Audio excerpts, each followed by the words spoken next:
Hello friends, welcome to my channel. ഇന്ന് നമ്മൾ ERH അപ്ലയൻസിനെ കുറിച്ചാണ് പഠിക്കാൻ പോകുന്നത്. ഫാദർ ഓഫ് ഓർത്തോഡോണ്ടിക്സ് എന്നറിയപ്പെടുന്ന Edward H angler 1887 ERH appliance introduce ചെയ്യുന്നത്.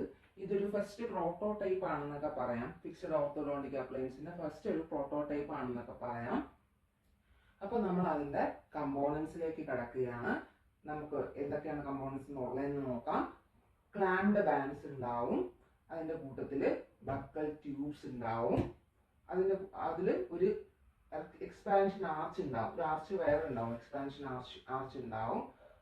അതിൽ ആ എക്സ്പാൻഷൻ ആർച്ചിന്റെ ഡിസ്റ്റൽ പോർഷൻ ത്രെഡഡ് ആയിരിക്കും. ഓക്കെ, നിങ്ങൾക്ക് കാണാം എക്സ്പാൻഷൻ ആർച്ചിന്റെ ഡിസ്റ്റൽ പോർഷൻ ത്രെഡഡ് ആയിരിക്കും. ഇതൊരു നട്ടിലേക്കായിരിക്കും അറ്റാച്ച് ചെയ്ത് വെച്ചിരിക്കുന്നത്. ഈ ഒരു നട്ടിന്റെ മാനിപ്പുലേഷൻ കൊണ്ടിട്ടാണ് നമ്മൾ ഈ ആർച്ച് എക്സ്പാൻഷൻ സംഭവിക്കുന്നത്. നമുക്ക് നോക്കാം. ഈ ക്ലാംപ്ഡ് ബാൻഡ്സ് എന്ന് പറയാൻ നേരത്ത് അന്ന് ല്യൂട്ടിങ് ഒന്നും ഇല്ലായിരുന്നു. ബാൻഡ് മോളാസിലോട്ട് ല്യൂട്ട് ചെയ്ത് വെച്ചിരിക്കുന്നതല്ലായിരുന്നു, ക്ലാമ്പ് ചെയ്ത് വെച്ചിരിക്കുകയായിരുന്നു. അപ്പൊ നമ്മൾ ഫ്രിക്ഷൻ കാരണം ഈ ഒരു ബാൻഡ് പിടിച്ചു നിൽക്കുന്നുണ്ട്. അതുപോലെ തന്നെ മോളാസ് മാത്രമല്ല, ബാക്കി ചില ടൂത്തുകളെല്ലാം ഈ ഒരു ആർച്ചിലേക്ക് കണക്ട് ചെയ്യാനായിട്ട് ബാൻഡ് ചെയ്ത് വെക്കുന്ന ഒരു പതിവുണ്ടായിരുന്നു. ബാൻഡ് ചെയ്ത് വെച്ചിട്ട് ഈ ഒരു ആർച്ചിലേക്ക് ലൈഗേച്ചർ വയേഴ്സ് വെച്ചിട്ട് ഈ ഒരു ടൂത്തിനെ കണക്ട് ചെയ്ത് വെക്കുന്നത് നമുക്ക് കാണാം. ഇപ്പോൾ ഇവിടെ ബാൻഡ്സ് ഒന്നുമില്ല, വെറുതെ ടൂത്തിനെ ഈ ഒരു ലൈഗേച്ചർ വയർ വെച്ചിട്ട് ഈ ആർച്ചിലേക്ക് ലൈഗേറ്റ് ചെയ്തിരിക്കുന്നത് നമുക്ക് കാണാനൊക്കുന്നുണ്ട്. ഓക്കെ, അപ്പോൾ ഈ ക്ലാംപ്ഡ് ബാൻഡ്സിന്റെ ഫ്രണ്ടിൽ ഒരു ബക്കൽ ട്യൂബ് ഉണ്ട്. ആ ഒരു ബക്കൽ ട്യൂബിന്റെ ഫ്രണ്ടിലായിട്ട് നട്ടുണ്ട്. അതിലേക്കാണ് ഈ ആർച്ച് വയർ കണക്ട് ചെയ്തിരിക്കുന്നത്.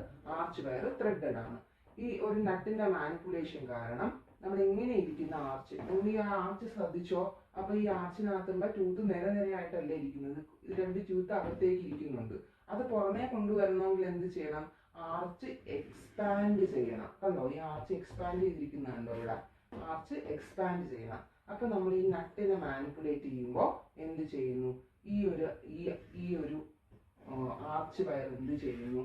മുകളിലേക്ക് എക്സ്പാൻഡ് ചെയ്ത് വരുന്നു. എക്സ്പാൻഡ് ചെയ്ത് ഈ ഒരു പൊസിഷനിൽ വരുന്നു. എക്സ്പാൻഡ് ചെയ്ത് ഈ ഒരു പൊസിഷനിൽ വരാൻ നേരത്തെ എന്ത് ചെയ്യുന്നു? ആർച്ചിന് എക്സ്പാൻഷൻ ഉണ്ടാവുന്നു. അപ്പൊ ഈ ഒരു ടൂത്ത് ഇങ്ങോട്ടേക്ക് മൈഗ്രേറ്റ് ചെയ്യാനായിട്ട് പറ്റും. ഇതിനെയും ട്യൂബ്സ് വെച്ചിട്ട് ഇങ്ങോട്ട് മൈഗ്രേറ്റ് ചെയ്തിരിക്കുന്ന നിങ്ങൾക്ക് കാണാൻ ഒക്കുന്നുണ്ടായിരിക്കും. ഓക്കെ, അപ്പൊ ഇങ്ങനെയാണ് നമ്മുടെ ERH അപ്ലയൻസ് ടൂത്ത് മൂവ്മെന്റ് കൊണ്ടുവരുന്നത്. പ്രൈമർലി നമ്മൾ കഴിഞ്ഞ ക്ലാസ്സിൽ പഠിച്ചത് കണക്ക് ടിപ്പിംഗ് മൂവ്മെന്റ് ആണ് ഉണ്ടാവുന്നത്. ക്രൗൺ ആണ് കൂടുതൽ മൂവ് ചെയ്യുന്നത്. റൂട്ടിന് വലിയ മൂവ്മെന്റ് ഉണ്ടാവുന്നില്ല. ഇതൊരു ഫിക്സഡ് അപ്ലയൻസ് ആണെങ്കിൽ പോലും റൂട്ടിന് വലിയ മൂവ്മെന്റ് ഉണ്ടാവുന്നില്ല. സോ ടിപ്പിംഗ് ആണ് കൂടുതൽ ഉണ്ടാവുന്നത്. കപ്പിൾ അവിടെ ഉണ്ടാവുന്നില്ല.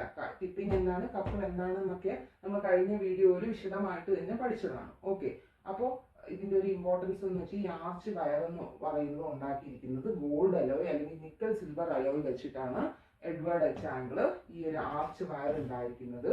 ഇത് സ്റ്റിഫ് ആയിരിക്കും, വൈഡർ ആയിരിക്കും. ഇതാണ് ഈ ആർച്ച് വയറിന്റെ പ്രത്യേകത.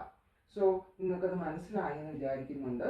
അതായത് നമ്മളൊരു ടൂത്ത് മൂവ്മെന്റ് ടിപ്പിംഗ് വഴിയാണ് ടൂത്ത് മൂവ്മെന്റ് കൂടുതൽ വരുന്നത്. സോ കപ്പിള് യൂസ് ചെയ്തിട്ടല്ല, റൂട്ട് മൂവ്മെന്റ് കൂടുതലില്ല. സോ അതുകൊണ്ട് തന്നെ നമ്മൾ പെരിഡോണ്ടലി ഇഷ്യൂ വരാനുള്ള സാധ്യത ഈ ഒരു ERH അപ്ലയൻസ് യൂസ് ചെയ്ത് കഴിഞ്ഞാൽ വരുന്നുണ്ട്. സോ ERH അപ്ലയൻസ് കഴിഞ്ഞിട്ട് അദ്ദേഹം പതിയെ പല അപ്ലയൻസസും ഡെവലപ്പ് ചെയ്തെടുത്തു. അങ്ങനെയാണ് നമ്മൾ ഇന്ന് കാണുന്ന രീതിക്കുള്ള ബോണ്ടഡ് ആയിട്ടുള്ള orthodontic appliances, fixed orthodontic appliance develop ചെയ്തത്. അതിനെക്കുറിച്ച് നമുക്കിനി വരുന്ന ക്ലാസ്സുകളിൽ പഠിക്കാം. Okay, thank you.